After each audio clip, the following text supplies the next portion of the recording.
Bismillah, bismillah. Bismillahirrahmanirrahim. Assalamualaikum warahmatullahi wabarakatuh. Alhamdulillahilladzi hadana li hadza wa ma kunna linahtadiya laula an hadanallah. Asyhadu an la ilaha illallah wa asyhadu anna Muhammadan abduhu wa rasuluhu la nabiyya ba'da.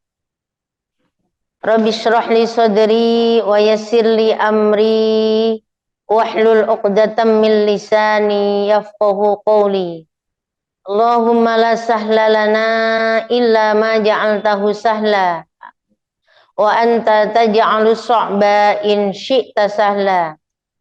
Allahumma inna nas'aluka khairan hadzal yaum wa khairan ma fihi wa ma ba'da wa na'udzu bika min syarri hadzal yaum wa syarri ma fihi wa ma ba'da bi rahmatika ya arhamar rahimin. Amin amin. Amma ba'du. Al-Fatihah. A'udzu billahi minasy syaithanir rajim. Bismillahirrahmanirrahim. Alhamdulillahi rabbil alamin. Ar-Rahmanir Rahim. Maliki yaumiddin. Iyyaka na'budu wa iyyaka nasta'in. Ihdinas siratal mustaqim. Siratal ladzina an'amta 'alaihim ghairil maghdubi 'alaihim waladdallin. Rabbi ighfirli wa liwalidayya wa lil mu'minina amin. Amin amin ya rabbal alamin. Alhamdulillah, segala puji dan syukur kita haturkan kepada Allah Rabb Tuhan yang Maha Ghafur pada pagi yang cerah, secerah hatinya ibu-ibu hadirat semuanya yang hadir di majelis ilmu. Mudah-mudahan hatinya cerah, cuacanya cerah, usahanya cerah, keluarganya cerah, semuanya dalam rahmat dan pertolongan Allah Subhanahu wa taala. Amin ya rabbal alamin. Salawat salam kita sampaikan kepada qudwah hasanah kita, junjungan kita, Nabi Agung, Nabi besar Nabiullah Muhammad sallallahu alaihi wasallam, para keluarganya, para sahabat, para tabi'in tabi'atnya, dan mudah-mudahan sampai ke orang sadaya selaku umatnya. Allahumma salli ala Sayyidina Muhammad. Mudah-mudahan kita termasuk umat Nabi Muhammad yang dirindukannya, yang bisa membersamainya nanti di surga Allah Subhanahu wa taala.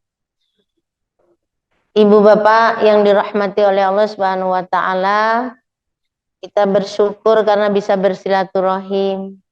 Mudah-mudahan umur kita panjang dan berkah, rizki kita berkah melimpah, dan itulah janji Allah ketika orang yang menyambung silaturahim. Mudah-mudahan kita dapatkan. Jadi di majelis ilmu ini majelis yang paling berkah. Didoakan ribuan malaikat sampai kita pulang. Jadi dapat pahala silaturahim, dapat pahala menuntut ilmu. Orang yang menuntut ilmu dapat surga, gitu kan? Man salaka tariqan yaltamisu fihi ilman sahalallahu lahu tariqan ilal jannah. Masya Allah, surga aja bisa didapat, apa yang lain-lainnya. Maka kalau yang nggak dapat hidayah, ikut di majelis ilmu, rugi dunia, rugi akhirat. Maka di muqaddimah itu Umi membaca surat itu tadi apa namanya? Alhamdulillahilladzi hadana lihada. Karena nggak semua orang dapat hidayah. Ya kalau orang bojongnya doang aja, kalau kesini semua juga penuh. Nggak usah dari luar sono, ya mak. Mama aja udah pindah rumah ke sini. Alhamdulillah. Tapi inilah bagian dari hidayah dari Allah. Mudah-mudahan kita bisa meriayah, bisa menjaga, dan bisa istiqomah. Ini yang berat. Ya, istiqomahnya yang berat. Hujan sedikit tekieng, hujan nggak berangkat. Mules dikit, tekieng, mules. Padahal ternyata minggu depan lebih mules. Kan kita nggak tahu, ya kan? Tapi Bismillah, la haula wala quwata illa billahil aliyil azim. Ibu-ibu yang dirahmati Allah, ini bedah buku bagi saya berat, tapi ketika dibaca berulang kali, emang saya harus baca ternyata. Gitu ya, ternyata banyak banget kekurangan saya pribadi. Jadi kalau saya menyampaikan nanti, ibaratnya saya nasehatin diri sendiri. Masih jauh, masih jauh. Sarana tazkiyatun nafas itu Masya Allah. Masih jauh banget bagi diri saya pribadi. Jadi Rasulullah kan menyampaikan innallaha la yanduru ala suwarikum wala ajsadikum walakinnallaha yanduru ala qulubikum. Ini materi tazkiyatun nafas itu kan kaitannya dengan hati. Zohirnya, fisiknya kan sehat, kuat, tapi karena hatinya kotor, mukanya manyun. Ya kan? Jadi sehat, kuat, tapi karena hatinya terbelenggu, terpaut dengan dunia yang lebih besar daripada akhirat, maka nggak datang ngaji. Badannya sehat, kuat, nggak pusing. Kenapa sholatnya telat terus? Karena hatinya di masalah ini yang akan kita benahin. Ini masalah hati.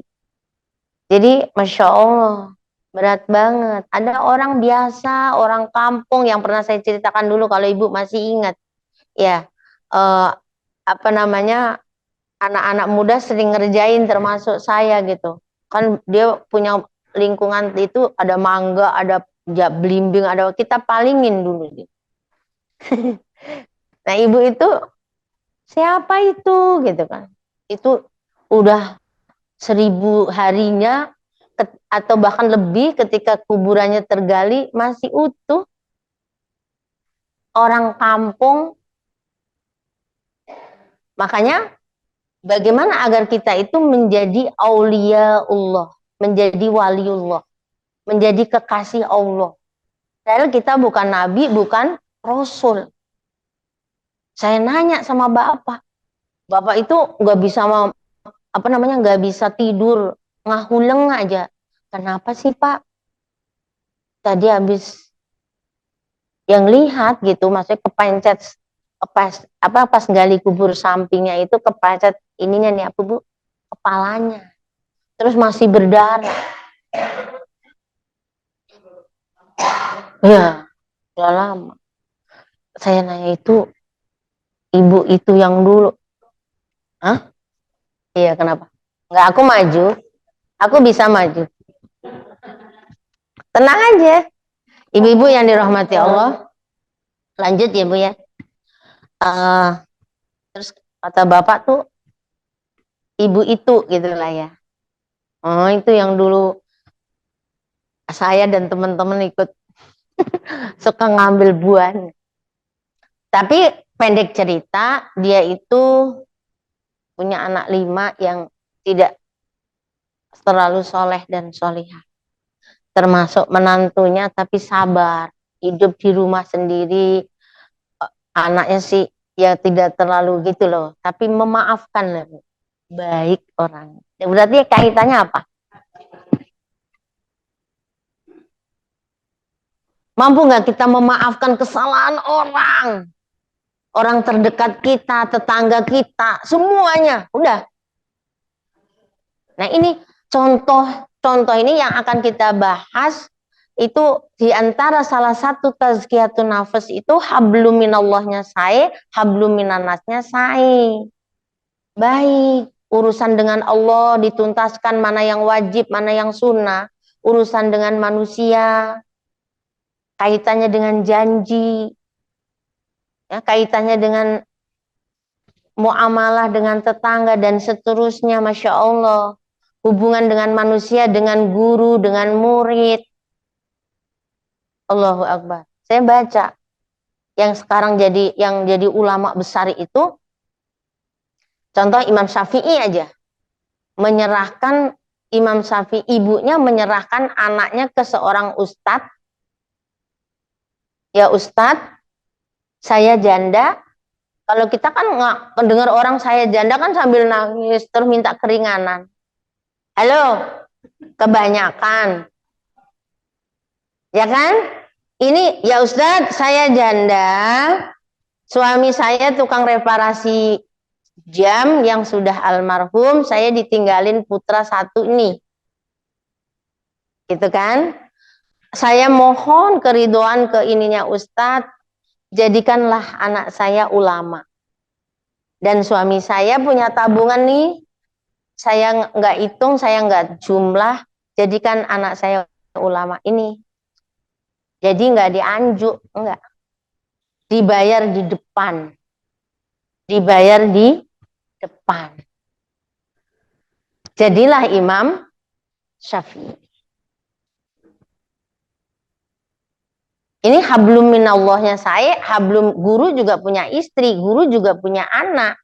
Lalu punya keluarga yang mungkin harus ditolong dan seterusnya. Ini jarang, hari gini tuh langka. Makanya juga untuk membuat ulama nggak semudah membalikkan tangan, betul nggak? Walaupun bapaknya ulama, walaupun bapaknya orang alim, belum tentu anaknya mencintai ilmu. Nah, itu contoh. Ada juga kesikohan terhadap tadi hablum minannasnya diantaranya adalah guru. Sikoh itu artinya percaya. Ibu kalau udah nggak percaya pasti nggak cinta. Terus ada ustadz datang, ibu nggak percaya pasti nggak cinta. Kalau udah nggak percaya, nggak cinta, ilmunya masuk nggak kira-kira? Enggak. Sekolah, tapi ibu udah nggak seneng guru matematika. Berarti walaupun beliau nerangin sampai keringetan, ibu terpinter. Orang ibu udah nggak suka, betul tidak? Nah, termasuk kesikohan terhadap guru, ini adalah wasilah cara untuk tazkiyatun nafas. Kepercayaan ini kita akan mendapatkan sesuatu kalau kita percaya. Nah, itu ada seorang yang mengirim anaknya ke pesantren, yang kalau bahasa sekarang mah murid anaknya dijadikan pembantunya kiai. Halo, ibu terima? Masa anak saya itu dikirim ke situ biar belajar, biar sekolah, biar nanti jadi dokter, malah disuruh beresin rumah ustadz atau suruh kerja.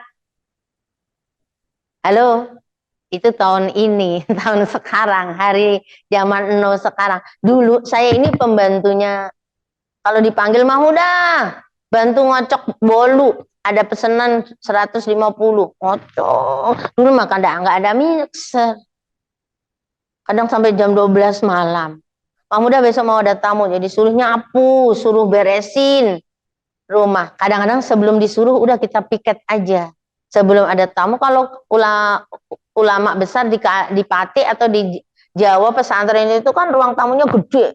Topresnya panjang sampai sono. Halo? Alhamdulillah. Iya, mejanya banyak. Saya nyapu, beresin. Sebelum istilahnya terang, sebelum ada tamu harus sudah rapi. Dan itu saya lakukan. Alhamdulillah. Seneng banget. Nanti suka dikasih makan sama Pak Kiai. Ada kebanggaan di sini. Mahmudah dipanggil. Salah apa? Almarhum Allah maghfir lahu warhamhu wa'afihi wa'fu anhu. Allah. Itu cuma disuruh nyuci sisirnya sama peci kopiah putih. Jantung saya udah mau copot. Saya kira dimarahin. Suruh nyuci sisirnya.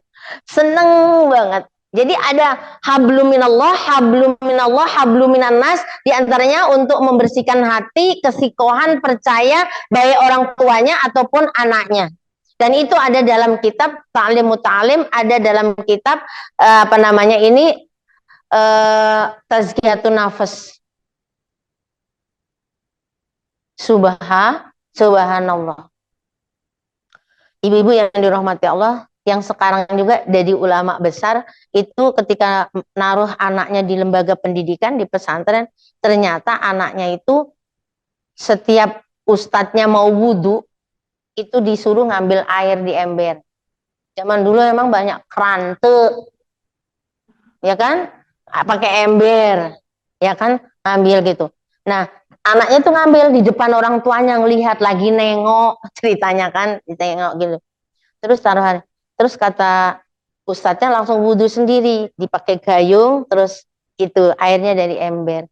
Terus ya ustadz, kenapa anak saya nggak sekalian langsung disuruh nyiram? Maksudnya biar ustadz tinggal begini, anak saya yang ini keren nggak? Ada nggak sekarang yang kayak gitu? Jadi dia udah sikoh, udah percaya kalau dia melihat cara ustadznya wudhu, nyiram mukanya, nyiram tangannya, berarti itu kan belajar langsung. Melihat dari ustadznya, berarti kan bener nanti anaknya. Jadi pikir karena udah sikoh, maka husnudon. Hati nggak husnudon? Hati. Sikoh, percaya, yakin juga hati. Sikoh. Sikoh itu artinya percaya 100%. Nah itu kan masalah hati juga. Ini ujian buat kita. Yang punya cucu, punya anak di pesantren. Anak saya juga Amjad di pesantren. Ngadu gini, Amjad ini sebenarnya nggak betah nih. Soalnya makannya suka pakai tempe. Kan emang dia itu kalau makan bu paha, ayam bu harus paha. Ayam upin-upin lah. Jadi itu memang itu paha.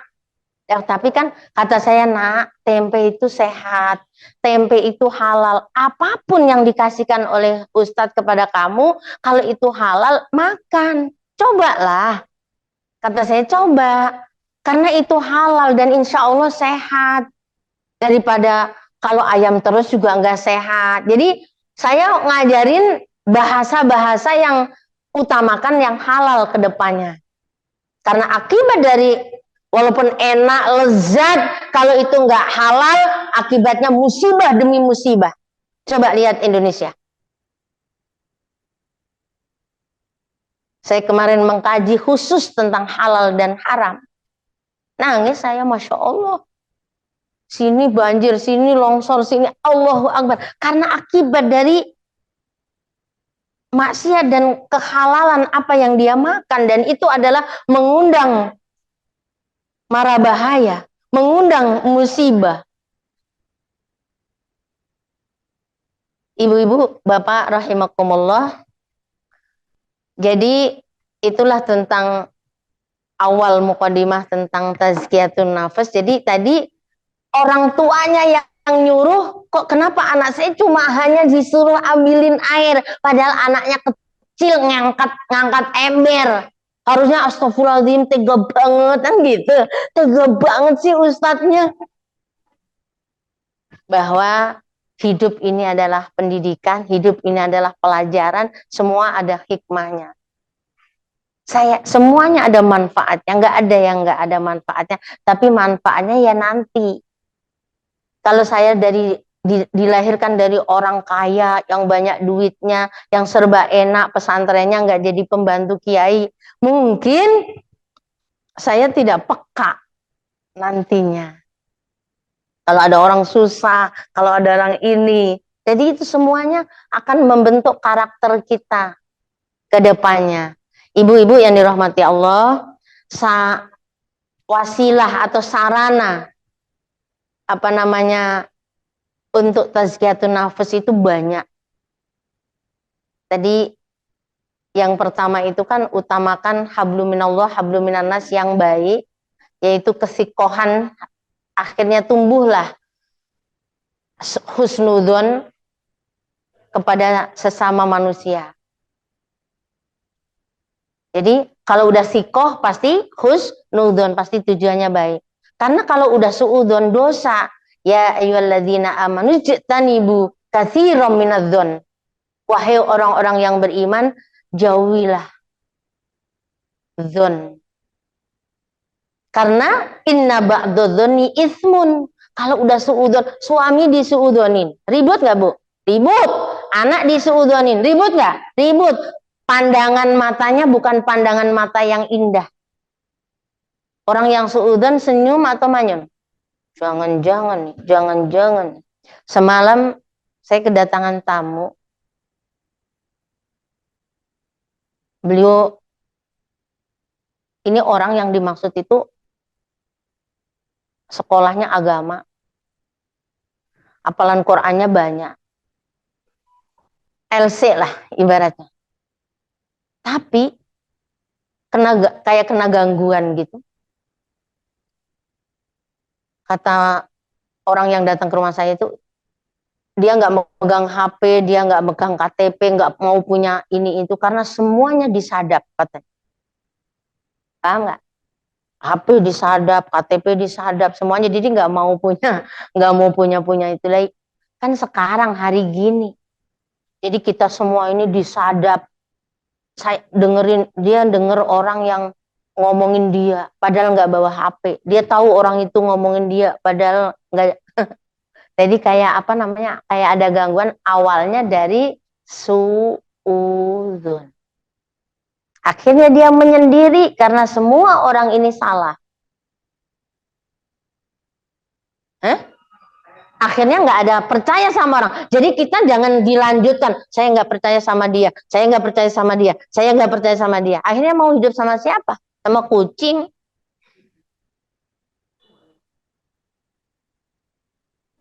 Halo?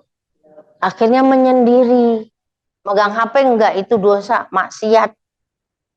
Ya emang dosa maksiat kalau nggak inget ngaji, nggak inget sholat, dibaca dong. Coba kalau ibu-ibu tadi nggak baca HP, nggak tahu ngaji jam 8.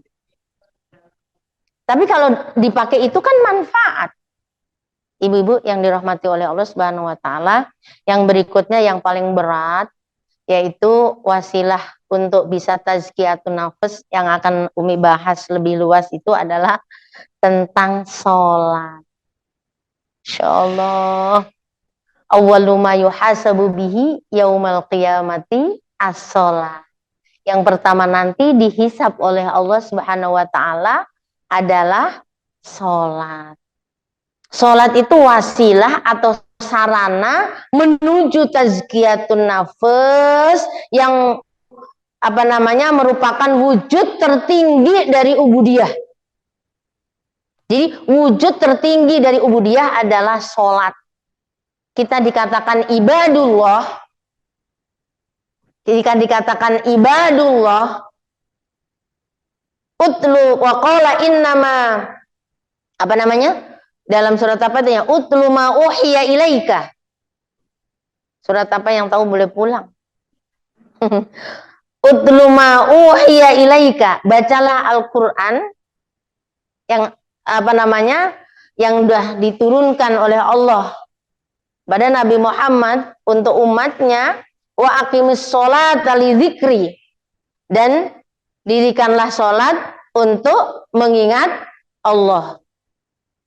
Subhanallah. Ibu-ibu yang dirahmati oleh Allah Subhanahu wa taala. Jadi yang pertama, yang selanjutnya untuk tazkiyatun nafs sarananya adalah sholat. Nah, Ibu tahu nggak sholat itu apa? Sholat itu apa? Padahal kita ngerjain sehari minimal 5 waktu yang wajib. Ya kan? Agar sholat itu bisa tanha anil faksa iwal mungkar, sholat itu adalah doa. Bu, sholat itu adalah doa. Sholat itu adalah mengingat Allah. Tapi sedih saya baca dari kemarin, aku ulang-ulang lagi. Bu, sholat itu kan kata Allah li zikri. Sholatlah, aqimis sholah lidzikri. Kerjakan sholat untuk mengingat aku Allah. Tapi ibu dari awal takbiratul ikhram sampai salam ingat Allah enggak? Allahu Akbar. Di dalam kitab ini bu ya, karangan Said Hawa dalam Intisari Ihya Ulumuddin, itu kebanyakan pendapat Imam Ghazali, luar biasa, emang bukan angkatan saya, berat, tapi kalau nggak dikaji kapan kita tahu. Maka sholat itu kan diantaranya syarat sahnya itu kan rukunnya semuanya itu kan diantaranya harus ada khusyuk. Khusyuk itu hati atau anggota badan. Kalau tumak ninah anggota badan anteng, tertib. Rukuknya tenang, sujudnya tenang, itu tumak ninah. Kalau khusyuk masalah hati atau masalah apa? Hati. Kalau kita udah bisa dua tumak ninah dan khusyuk, maka di sini namanya khusyuk itu mengkosongkan hati dari hal-hal yang melalaikan. Apa bu khusyuk? Mengkosongkan hati dari hal-hal yang melalaikan.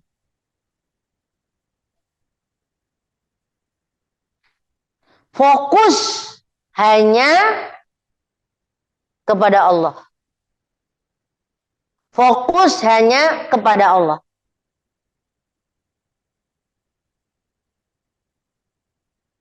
Fokus hanya kepada Allah. Sholat itu membutuhkan kesadaran ibu. Di dalam Al-Quran diterangkan, dijelaskan bahwa orang yang masih mabuk nggak boleh sholat. Sampai nanti dia sadar. Kita sih nggak mabuk, orang nggak minum, tapi masalahnya pas sholatnya tersadar. Karena sudah hafal dari mulai PAUD kita sholat. Ya ada takbiratul ihramnya, ada ruku, ada sujud, rakaat kadang lupa jumlahnya berapa, terus baca apa aja tadi, kok rakaat pertama ternyata kulhu, rakaat kedua juga kulhu. Kalau dibilang sadar, sadar nggak itu? Ibu aja kemarin udah pakai baju ini, sekarang jangan yang inilah. Ya kan tadi udah Al-Ikhlas ya sekarang Al-Falaq kayak gitu kan. Yang rakaat keduanya kadang enggak. Makanya ketika saya baca tentang ini ya Allah, astagfirullahaladzim. Bukan saya sudah bisa. Ini permintaan ibu-ibu yang berat bagi saya tapi saya ulang-ulang. Saya di kantor teman-teman saya bilang gini di fraksi PKS ini. Coba ini baca nih kata saya gitu. Udah kayak gini ya belum. Ya Allah astagfirullah. Ini sahabat saya disuruh nyampaikan tentang ini. Umi belum. Ya Allah. Tapi kalau nggak belajar malah kapan lagi? Kita tahu aja kadang-kadang belum bisa melaksanakan apalagi nggak tahu. Masya Allah. Jadi sholat itu namanya khusyuk harus mengkosongkan pikiran yang semuanya hanya tertuju ke Allah. Hanya tertuju ke Allah semata. Dari apa yang kita lakukan, apa yang kita ucapkan. Lawan katanya khusyuk berarti lalai. Kata Allah di dalam Quran jangan lalai. Apa coba? Dalam surat Al-Maun juga. Alladzina hum an sholati. Ya Allah berarti kita mendustakan agama. Aduh ya Allah berat banget gening. Akibat dari mendustakan agama, sholatnya lalai, maka kita nggak ingat apa-apa. Berat menjalankan perintah Allah, nawar lagi. Kalau ada kebaikan nanti dulu ya, sebentar lagi ya. Karena aplikasi dari orang yang hanya mengagungkan Allah, khusyuk, fokus hanya ke Allah, akibatnya adalah dia akan mentaati perintah Allah dengan tulus, ikhlas, dan cepat. Utlu ma uhiya ilaika minal kitabi wa aqimis sholah. Inna sholata tanha anil fahsya wal munkar.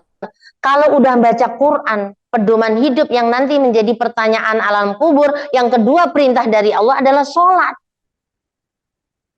Sholatnya memenuhi kriteria tadi. Karena kalau sholat sudah bisa memenuhi kriteria, maka sholat itu bisa mencegah dari perbuatan keji dan mungkar.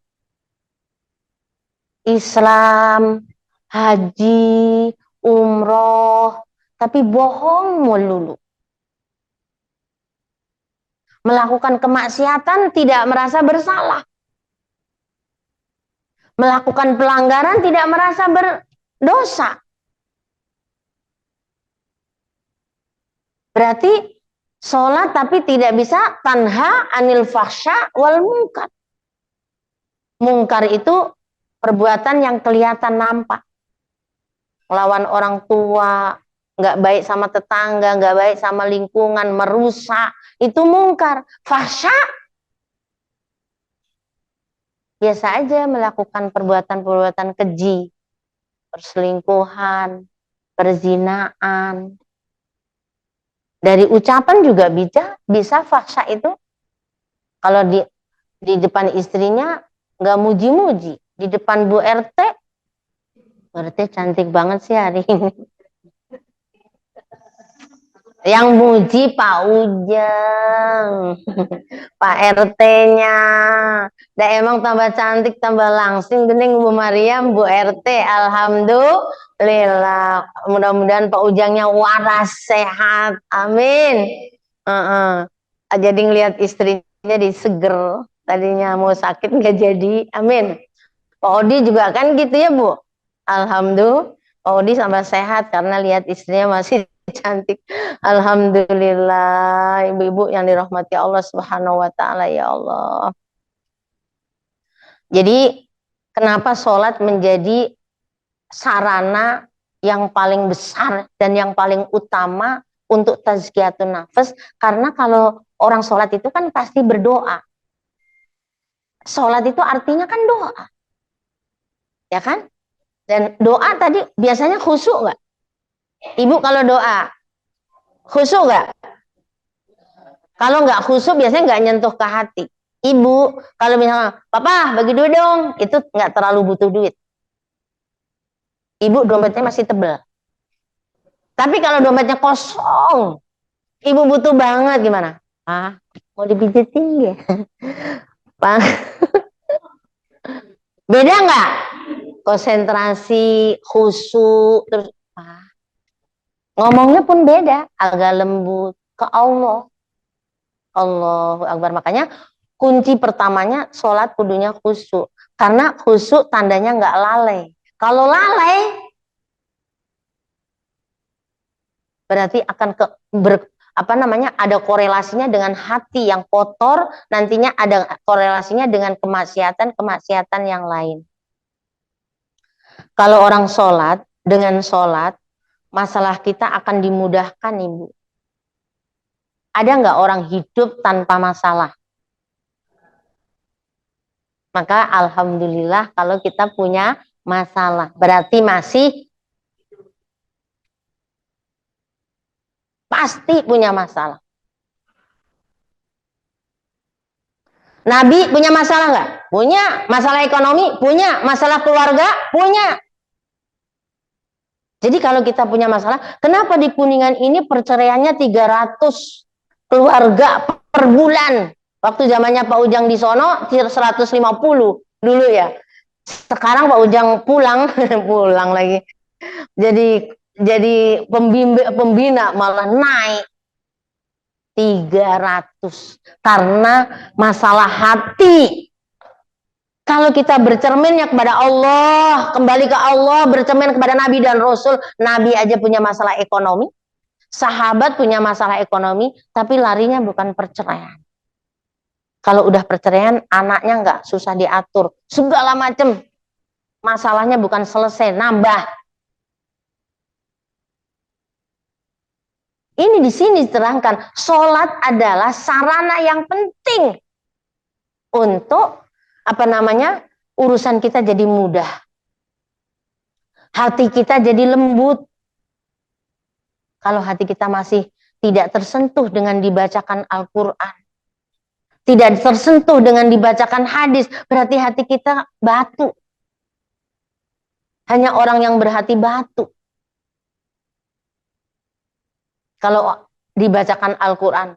Apalagi kalau Al-Qurannya yang hatinya, yang tentang menjelaskan. Coba, siapa yang nggak tersentuh ketika ada yang membaca wa man a'rada an dzikri fa inna lahu ma'isatan dhanka wa nahsyuruhu yaumal qiyamati a'ma qala lima hasyartani a'ma wa qad kuntu basira.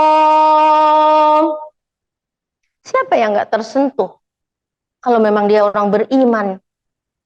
Oh, man a'radu an dzikri, barang siapa yang meninggalkan mengingat aku lewat sholat, lewat baca Quran.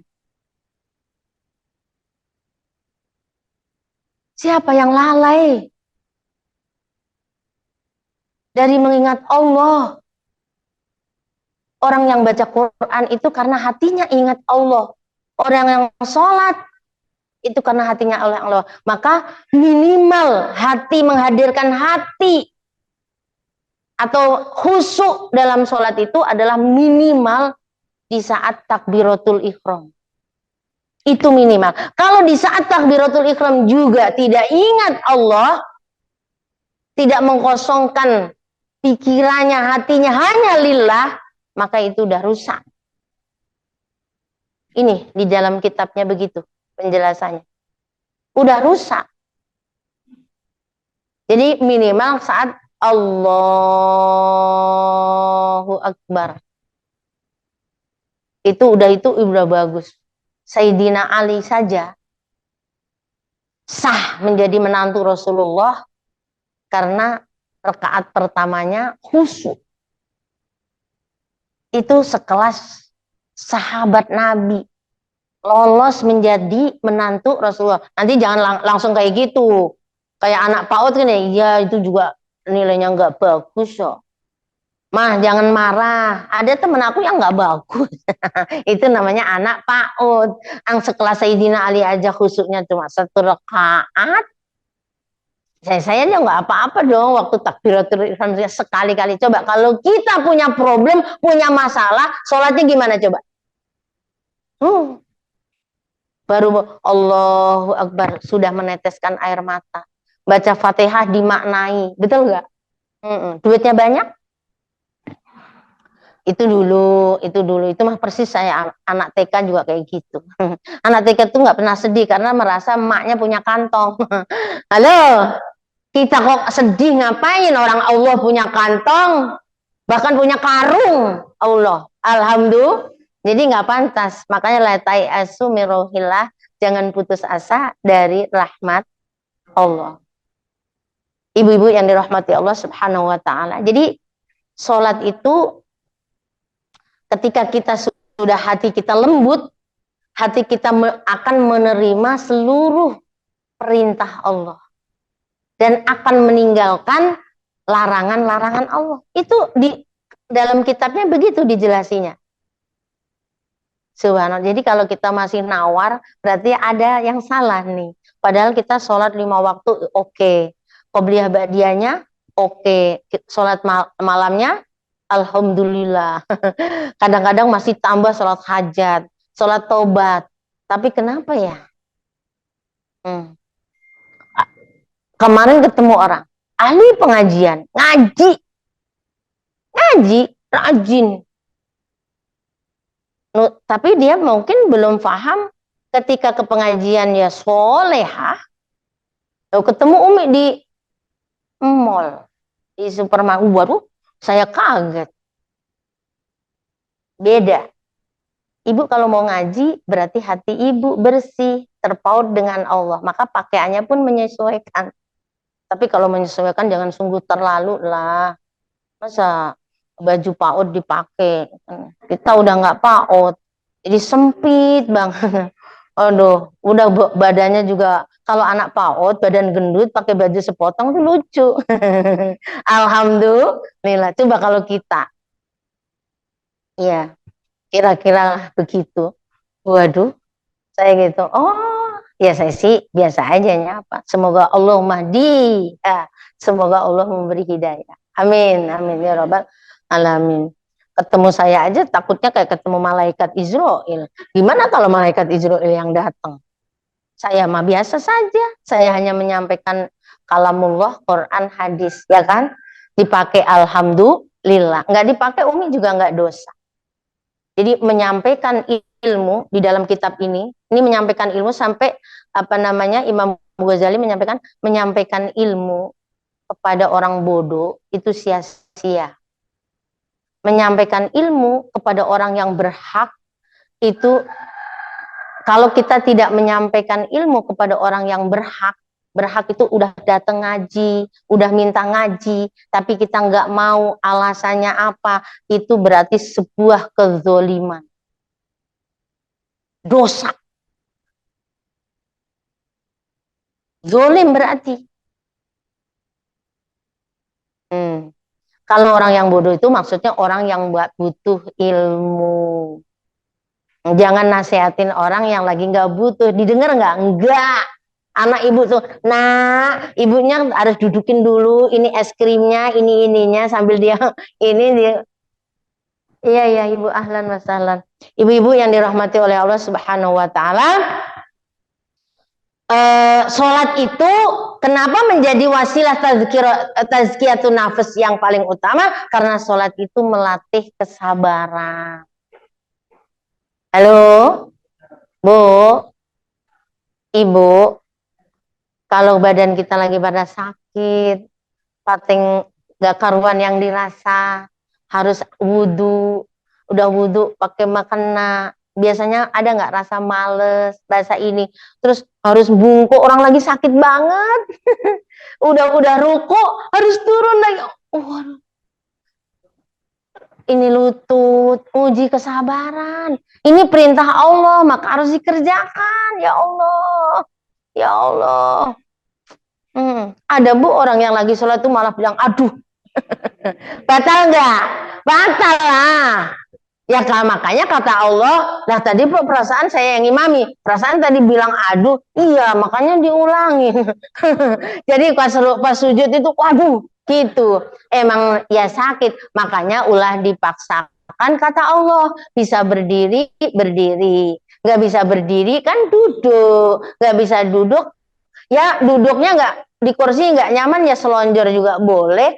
Duduk tahiyat nggak kuat, ya kan? Ya yang bisanya apa sih? Mangga. Jadi dari bilang aduh batal. Jadi mau sholat itu kayak mau ngangkat uang sekarung. Bagaimana kalau kita mau sholat kayak dikasih uang sekarung? Lari atau enggak? Jangankan uang sekarung, minyak gratis di depan. Nggak ada asam urat, kumat nggak ada. Allahu Akbar. Ya, ibu-ibu, jadi akan melatih kesabaran kita. Maka kata Allah juga, wasta'inu bisobri wassalah. Kalau kita punya problem, punya masalah, minta tolong kepada Allah dengan kesabaran, dengan sholat.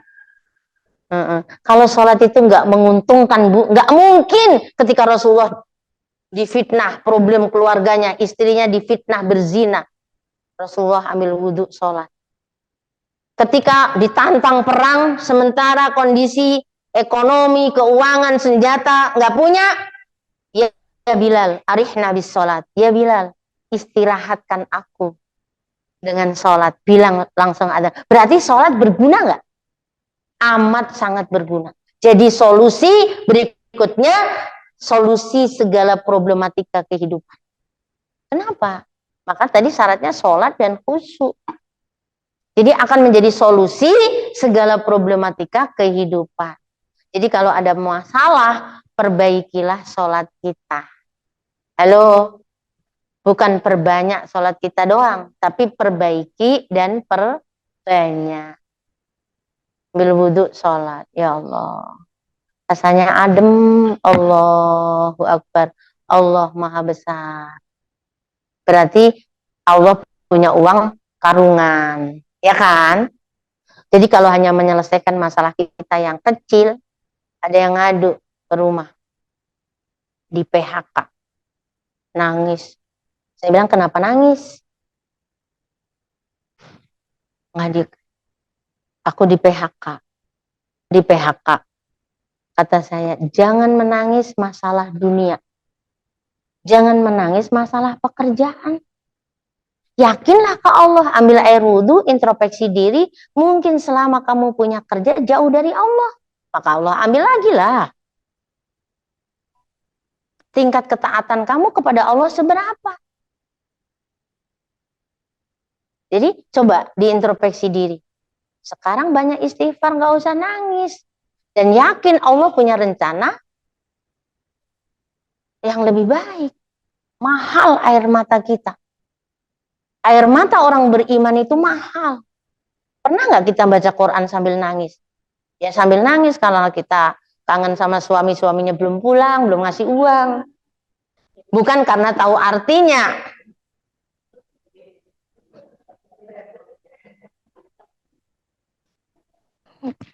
Sholat, nangis gitu. Air mata orang beriman itu bisa memadamkan api neraka. Jangankan dapat kerjaan, api neraka aja padam.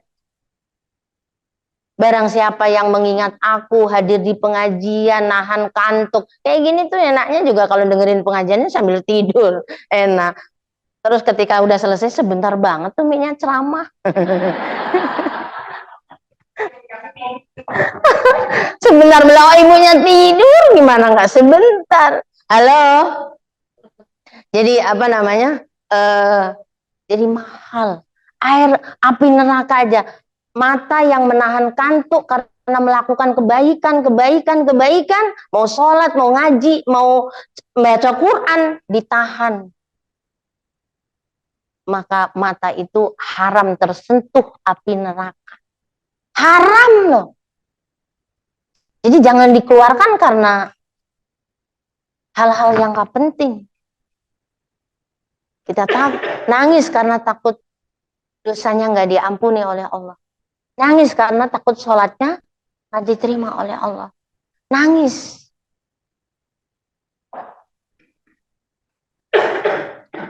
Karena sholat adalah sarana minta ampun. Makanya ada namanya sholat tobat. Sarana minta ampun kepada Allah Subhanahu wa taala. Ibu bapak yang dirahmati oleh Allah Subhanahu wa taala, kalau ada orang yang hatinya masih keras, susah memaafkan orang, berat juga minta maaf. Masih ada Bu, ahli pengajian tapi tiada maaf bagimu. Itu mah anak muda Bu, SMP, SMA, emak-emaknya kayak gitu juga. Ya Allah, maka wajib kita belajar tafsir, belajar hadis, belajar sirah nabawiyah. Karena ilmu memaafkan itu lengkapnya ada di sirah. Ilmu akhlak itu lengkap di sirah nabawiyah. Bagaimana Rasulullah, bagaimana sahabat, bagaimana Khadijah, bagaimana istri-istri Rasul. Kalau Khadijah karuan nggak di madu. Kalau yang lainnya, halo, madunya banyak. Tapi mereka semuanya memaafkan. Semuanya menonjolkan kelebihan-kelebihannya. Saudah, tua, boleh aku tua, boleh aku hitam. Tapi hatiku harus lebih beda dari yang lain. Jadi sampai Aisyah pernah meneteskan air mata, terharu dan bahagia kalau Rasulullah itu gilirannya di Saudah. Karena setelah dimandiin, Rasulullah dilap-lap, dikasih baju yang harum, dikasih minum, makan, dianterin ke rumah Aisyah. Halo? Buat Aisyah aja. Ini udah, perutnya udah kenyang, bajunya udah harum. Allahu Akbar. Ibu-ibu as-sakinah. Ya nggak ke situ juga, itu contohnya ke situ. Ada nggak orang yang hatinya bersih, mudah memaafkan, bukan masalah ta'adud, bukan masalah poligami? Ada nggak? Yang ibu bisa ngasih contoh, hatinya tetap baik banget, memaafkan semua orang. Ya tadi ibu yang tadi yang kepalanya ke Allahu Akbar. Sakitnya tuh di mana kalau anak nggak soleh, nggak peduli. Tapi orang kampung mah bu, nanam pisang, pisangnya berbuah jadi duit. Tadi mangganya lah, aku ingetnya aku palingin. Astagfirullahaladzim. Astagfirullahaladzim. Ya Allah, itu kan dia dijual buat makan kejual saya. Jadi kata bapak saya, anaknya nggak pada open di akhir hayatnya, itu udah pada rumahan ini, jadi nggak nengok, jadi sendiri. Tapi baik hatinya, ikhlas. Suaminya udah nggak ada, tapi ketika ya Allah, ya itulah qadarullah, karena anaknya nggak ada yang ngurus, maka patoknya juga apa tanda itunya juga udah hampir hilang, sehingga kan digali sampingnya, akhirnya kepecah ininya, dan itu darahnya masih merah, masih utuh, masih muncrat, padahal itu udah Allahu Akbar, Allahu Akbar, Allahu Akbar. Bu, kalau kayak gitu di dunia ini orang Islam tuh nggak ada marahnya. Ada lah Mi, Rasulullah aja marah. Sahabat marah gak? Marah, cuma gak lama. Rasulullah kan menyampaikan, kalau Rasulullah menyampaikan itu pasti ada kasus. La yahillu lirajulin ayyahjura akhahu fawqa salati layalin. Tidak halal, artinya alias haram orang mendiamkan saudaranya lebih dari 3 malam. Fauqo itu lebih, salasi layalin. Berarti ada dong dari zaman Nabi juga. Dan diemin itu berarti kan marah.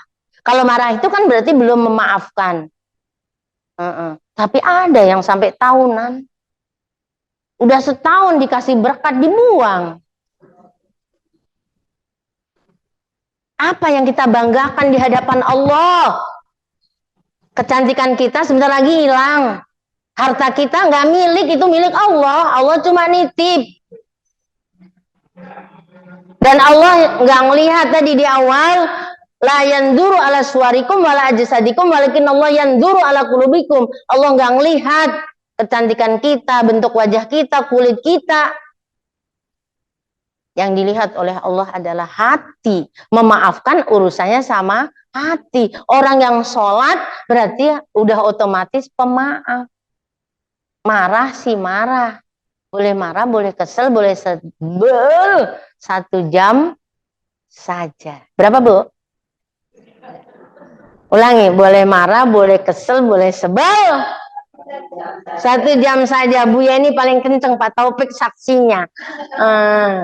Boleh marah, boleh kesel 1 jam saja. Ada lagunya Jasya Gotik. Alhamdulillah, Umi juga punya TV. Tapi nggak ngeliat lagi. Dulu pernah dengar 1 jam saja, tapi nggak tahu taunya cuma 1 jam saja. Ibu, ya Allah, saya merenung ketika saya membaca hadis apa itu, kata Rasul tidak boleh lebih dari 3 hari. Nah kalau kita memaknainya kan gini, kata Rasul juga boleh 3 hari. Itu Rasul Bu, nggak punya dosa, dia hanya punya contoh orang yang hanya punya dosa mendiamkan doang. Nah kita sholat kita belum tentu keterima, puasa kita belum tentu keterima. Kalau kita punya dosa lagi memaafkan orang, tentang mendiamkan orang, gimana kalau malaikat mungkar nakir bertanya, Mahmudah, man ikhwatuka, siapa saudaramu? Nggak bisa jawab. Kenapa lo nggak bisa jawab? Aku tahu, tapi mulutku nggak bisa ngucap karena mulutku udah dikunci oleh Allah Subhanahu wa taala. Yauma nakhtimu ala afwahihim. Allah kunci mulut. Wa tukallimu aydihim wa tashhadu arjuluhum bima kanu yaktubun. Surat Yasin. Dikunci, nggak bisa jawab. Padahal aku tahu tuh orang Islam saudaraku, karena saya mendiamkan Bu Aida sampai mati, belum memaafkan. Nggak bisa karena Bu Aida juga orang Islam. Oh kemarin rame itu Bu, jadi diomongin yang zamannya siapa tuh? Oh, Rizky Bilal di pengajian tuh, Umi berpihak ke siapa? Enggak berpihak ke siapa-siapa. Aku nggak dapat warisan. Halo, tapi saya kagum sesama perempuan. Hati saya belum sebersih. Ibu yang ngomong, bukan aku. Allahu Akbar. Kita nggak tahu. Saya akhirnya membahas tentang dosa. Kita nggak tahu awalnya bagaimana. Bisa jadi dia diajak tidur nggak mau. Akhirnya dia menyadari akulah yang salah. Kenapa terjadi begini? Kenapa kita ikut campur? Kalau es campur mah enak. Nambahin dosa aja, sholat kita udah belum khusyuk. Allahu Akbar, Allahu Akbar. Jadi kalau yang masih emosi, susah ngadu sama Umi mah. Di pengajian malah berantem sama mama. Astagfirullahaladzim. Dapat apa coba? Mereka udah berpelukan kayak teletabis. Kenapa orang ini? Astagfirullahaladzim. Hati, ya Allah, inna fil jasati mudghah. Sesungguhnya di dalam tubuh kita ada segumpal darah, idza saluhat saluhal sairul jasad. Seluruh tubuh kita, hati adalah raja yang berkuasa, yang menyuruh. Maafkan dia. Dan yang dipegang oleh Allah adalah hati kita. Hati kita dipegang oleh putih atau hitam. Astagfirullah. Kalau di dalam syarahnya itu setiap melakukan kesalahan nuktotun sauda. Jadi ada titik hitam. Sehari kita melakukan berapa kemaksiatan, hitam. Allah. Ibu yang ngotot mihak si A dapat apa? Dosa. Orang kita juga nggak tahu. Yang mihak si B, aku nggak ikutan. Saya bilang gitu kan, nggak ikutan. Halo, ibu-ibu yang dirahmati Allah. Barangkali ada yang mau ditanyakan, ibu-ibu, mangga. Yang bisa saya jawab, yang nggak bisa utang. Bu Leni, damang. Alhamdulillah tambah cantik aja. Oh mangga ibu.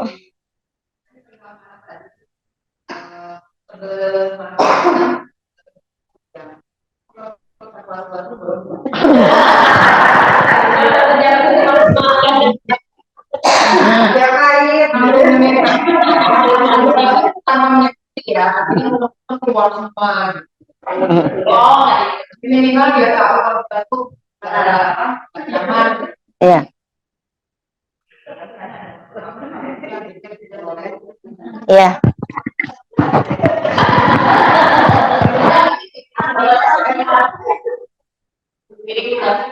Nanti ibu-ibu nyari cara masing-masing setelah tahu. Tadi kan haram hukumnya ya. 3 hari itu kan haram ya. Lebih dari itu gitu. Jadi setelah yang di dalam 3 hari itu kan kalau kita marahnya sama suami, sholat kita, puasa kita nggak diterima, nggak ada pahalanya. Ya kan? Anak nggak ada pahalanya juga. Kalau belum dapat ridho orang tuanya. Kalau urusannya sama orang tua, urusannya sama suami. Jadi hidup kita itu ya nggak berguna gitu.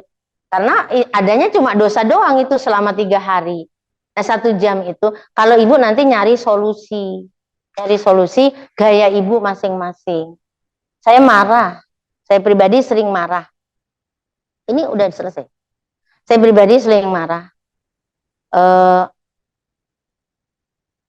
Kalau marah saya seringnya bilang. Saya sampaikan. Dan itu memang begitu. Umi lagi marah.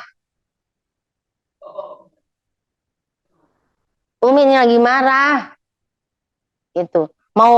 Tapi karena di rumah itu udah tahu apa penyebab saya marah, apa penyebab saya tidak marah. Dari awalnya itu ke anak, ke suami udah ngasih tahu penyebab saya marah itu apa. Tapi itu nggak lama, emang nggak nyampe 1 jam juga. Habis itu ya udah gitu. Mau ke anak, ke siapa? Yang paling gede yang suka aneh. marah bilang. Marah bilang gitu. Tapi kadang-kadang udah jawab gitu. Amar, Umi marah gitu. Udah sholat Umi gitu. Anak kira belum sholat. Jadi saya marah tuh bilang. Itu solusi bagi saya. Dan udah selesai. Ibu nyari aja sendiri gimana gayanya. Ibu bantingin ember. Pecah kan embernya. Dipuas-puasin tuh. Penyesalan yang ada. Rata-rata penyesalan. Nggak ada untungnya.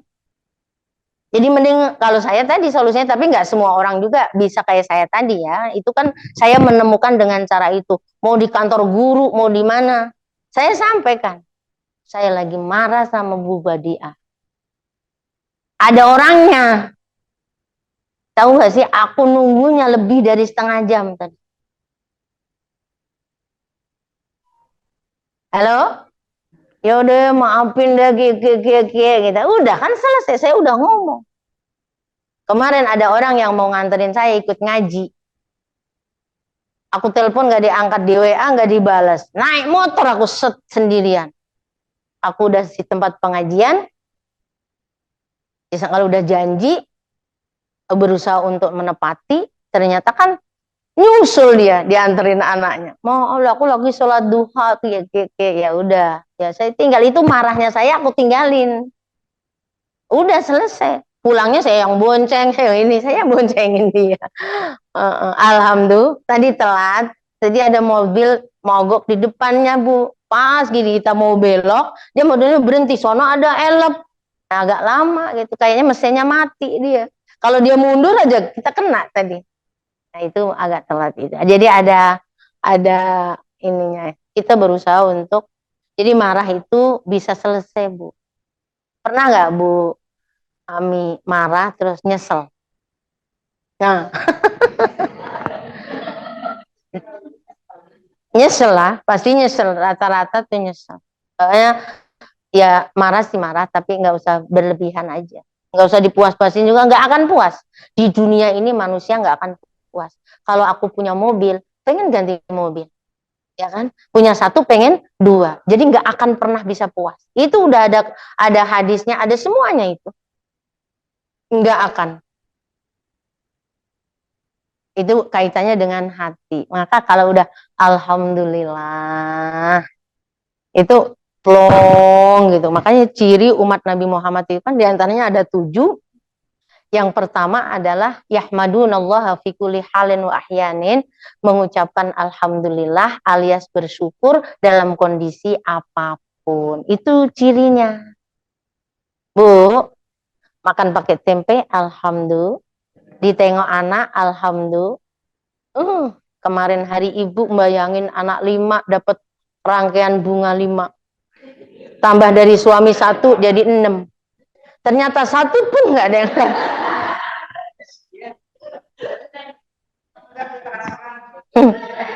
malah dikirim foto bunga. Nah, suami saya ngirim fotonya apa namanya tuh durian gede banget. Amin, kalau dipotokan nggak bisa dimakan. Rasulullah kan ngajarinya dianterin, dikasih mau foto. Udah gitu saya nanya sampai rumah mau marah, ternyata nggak bawa duren sampai rumah. Ya Allah, kata saya bisa jadi kalau saya makan duren kolesterolnya naik lagi, nggak bisa ngaji ke Asakina kayak waktu itu, kolesterolnya tinggi banget, jadi nggak bisa gerak, jadi dikembalikan lagi. Terus gini, tahu nggak Mi, yang saya foto itu durennya Bu Haji Sahal, adanya cuma 1 doang. Itu masih di pohon, kata astagfirullah. Di mana Bi? Akhirnya saya penasaran, pengen tahu. Oh ya gede banget itu. Allahu Akbar. Nah, itulah hadiah Umi hari ibu. Alhamdulillah. Ya Allah. Lucu juga. Jadi kita harus memang Tadi Bu, dasarnya udah tahu bahwa Allah itu hanya melihat hati kita, itu aja, untuk mengendalikan semuanya. Kalau hati kita udah kotor, pasti semuanya penyakit hati itu dokter aja nggak bisa menemukan. Coba dokter Odi suruh bedah. Dia oh iya, Umi Mahmudah mah hatinya ada, Enggak ada dan tiada doang. Tapi ini sehat atau enggak? Ada hati yang sehat, ada hati yang mati, ada hati yang sakit. Kita pengennya hati yang sehat, ya Allah. Kalau sakit tuh Bu, ada orang lewat pakai baju baru, kita bilang subhanallah, bajunya bagus-bagus, semoga berkah gitu. Paling juga kredit. Itu hati apa? Itu hati apa? Yang sampingnya belum lunas.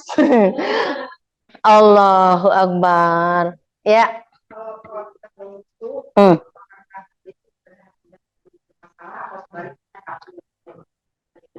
Jadi kalau sholat kita belum khusus, satu karena keterbatasan ilmu kita bahwa sholat adalah menjadi syarat tazkiyatun nafas, dan sholat adalah menjadi apa namanya itu awwalu ma yuhasabu bihi, dan sholat itu kan mengagungkan Allah, mengingat Allah, dan sholat itu nggak diterima kalau lalai, bahkan rusak gitu kan.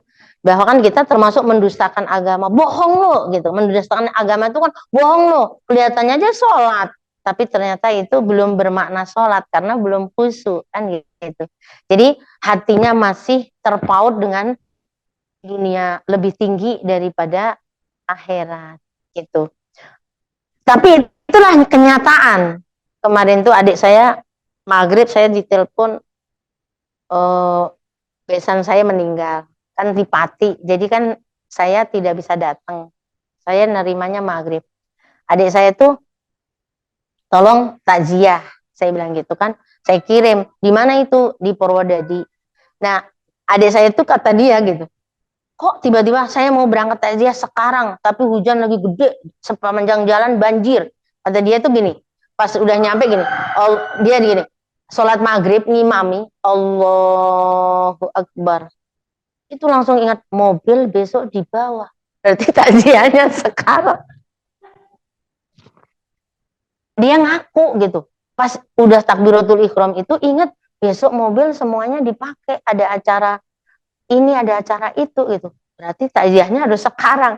Jadi abis assalamualaikum, assalamualaikum sholat. Nah inilah kenyataan manusia. Tapi saya walaupun begitu saya bilang takbiratul ihramnya ingat takziah atau ingat mobil atau ingat Allah. Pas takbirnya ingat Allah, kata dia. Ya udah semoga itulah Allah ampuni karena kamu ke takziah. Takziah itu orang yang jalan menuju tempat takziah itu adalah ibadah, dan kamu jauh, hujannya besar, dan itu menjadi apa namanya, mempunyai pahala sebesar gunung emas. Kata saya kan gitu, mudah-mudahan Allah ampuni. Nah itu contohnya Bu. Jadi memang manusiawi, walaupun seorang ustadz, seorang kiai, ya nggak mudah juga sholat namanya khusyuk. Maka tadi batasan minimal di dalam kitab Ihya Ulumuddin ini, minimal adalah saat takbiratul ihram. Kalau takbiratul ihram juga udah nggak bisa khusyuk, berarti rusak. Kita harus memperbaiki hati kita. Kalau kita kan, kalau kata bahasa Agim, seringnya benerin casingnya gitu. Kurang kurus, digoyang-goyangin, olahraga. Kurang putih, dikasih cat gitu kan. Apa namanya, jadi casingnya. Nah, jadi kita, apa namanya, di usia kita udah waktunya lah hati kita ini ke Allah atau ke siapa gitu. Toh kalau nggak lillah nggak ada apa-apanya kita ini, nggak punya modal.